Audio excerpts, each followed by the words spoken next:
before the world had a name. The sky was a canvas of blinding, eternal noon. Solon, the golden-eyed titan of fire, rode his blazing chariot across the expanse without pause, pouring heat and relentless brilliance upon the young earth. The trees grew tall but wept for rest, rivers boiled in their beds, and the creatures of clay grew weary, their eyes burning from the ceaseless glare. There was no sleep, no shadows, and no relief from the tyrannical warmth of the sun.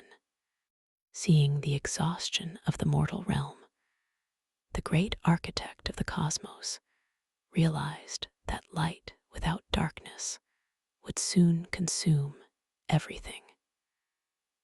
To remedy this, the architect called upon Lunara, a maiden born from the quiet spaces between the breath of creation, and tasked her with bringing a reprieve to the world. Lunara was given a spindle of pure silver and a massive loom carved from the obsidian bones of the oldest mountains. Her sacred task was to weave a tapestry thick enough to veil Solon's fierce light, granting the world a recurring time to sleep, dream, and heal. She set up her loom at the edge of the world, where the horizon met the endless void. With delicate, immortal fingers, she began to spin the dark, velvety wool of the cosmic night, lacing it with fine, radiant threads drawn from her own glowing hair. When she cast the completed shroud across the sky, the first true night fell.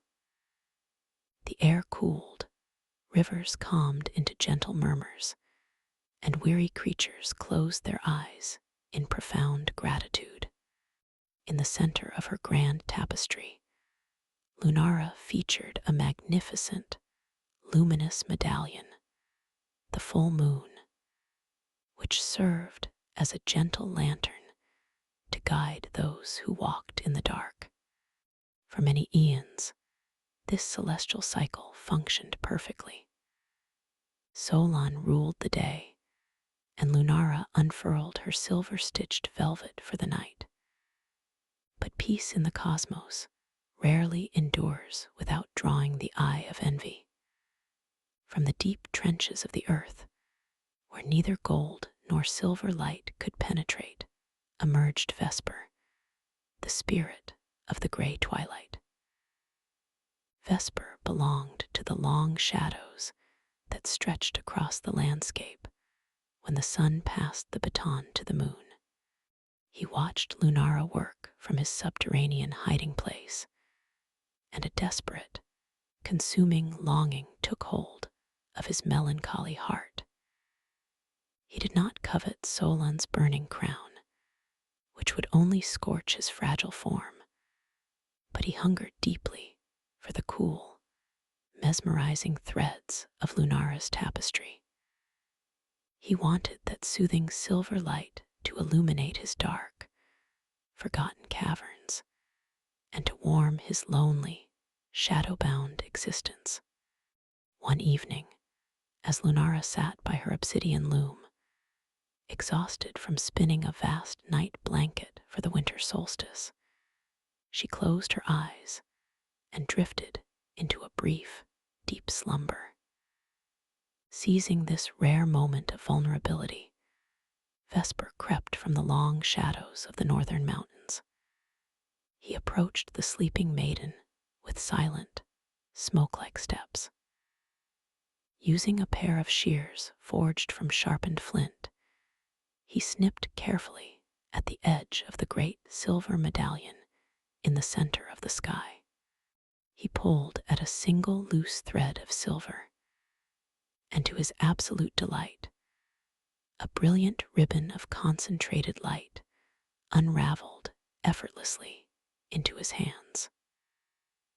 Terrified of waking the weaver, he fled back to his underworld chasm, cradling the stolen glow against his chest like a newborn star. When Lunara awoke, she did not immediately notice the subtle theft. But as the cosmic cycles progressed, the consequences of Vesper's greed became undeniable. Each night, as she unfurled her tapestry, the great silver moon appeared slightly smaller, its edges frayed and unraveled. Emboldened by his initial success, Vesper returned night after night while Lunara was distracted, stealing more and more of the precious silver thread. The moon shrank from a magnificent, perfect circle to a half shield, then to a thin, weeping sliver, and finally it vanished from the sky entirely. The night sky became a dome of pitch black, suffocating darkness, utterly devoid of any comforting illumination. Without the silver threads to bind the heavy velvet fabric together, the night began to tear at the seams, allowing the harsh, raw cold of the outer void to leak down onto the vulnerable earth. Mortals froze in their beds, terrified of the absolute blackness. Lunara wept bitter tears for her broken creation. She searched the highest peaks and the deepest valleys for the mysterious thief, her tears falling to the earth below and turning into the very first morning dew. Eventually, she followed a faint, shimmering trail of silver dust that led into the deepest, darkest cavern of the mortal world. There, in the subterranean depths, she found Vesper. He was sitting alone in the dark, surrounded by a tangled, glowing nest of stolen silver threads. He was trying desperately to weave them into a cloak of his own making. But his clumsy, shadow-formed hands only succeeded in knotting, fraying, and breaking the delicate, ethereal fibers. "Why have you stolen the breath and comfort of the night?" Lunara demanded, her voice echoing like a distant silver bell. Vesper wept, dropping his flint shears onto the stone floor. "I sought only a piece of your magnificent beauty to warm my endless, lonely gray," he confessed, hiding his face in his hands out of sheer shame. Lunara looked at the nest of light and realized that the silver threads were now ruined. They had been knotted and cut into thousands of tiny, fragmented pieces that could never be woven back into the seamless moon medallion she had originally created. The magic of the original weave was permanently broken. Yet, as she looked at the weeping spirit, she felt a sudden pang of pity for his isolation, and she understood that the world needed a permanent solution to prevent total darkness from destroying life. Lunara gathered the thousands of tiny, fragmented silver shards from the cavern floor and carried them up to the highest vault of the heavens. Since she could not repair the moon to its permanent fullness, she threw the handfuls of shattered silver across the entire expanse of the velvet night blanket. The tiny fragments caught in the fabric, igniting instantly into a myriad of brilliant, pinprick fires. These were the very first stars, because they were broken pieces of a living, morning magic. They pulsed and flickered, gasping for air in the cold cosmic void, which is why, to this day, the stars seem to blink and twinkle as if whispering secrets to the dark. To ensure Vesper would never plunge the world into absolute darkness again, Lunara struck a sacred cosmic bargain with him.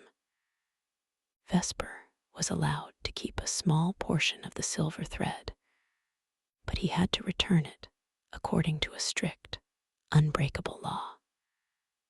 Thus, the eternal cycle of the moon was born. For 2 weeks, Vesper is permitted to slowly unravel the silver threads of the moon, drawing the light down into his shadows, causing the moon to wane until it disappears into the new moon. But his possession of the light is fleeting. For the following 2 weeks, he must return the threads piece by piece, allowing Lunara to weave the moon back to its glorious, radiant fullness.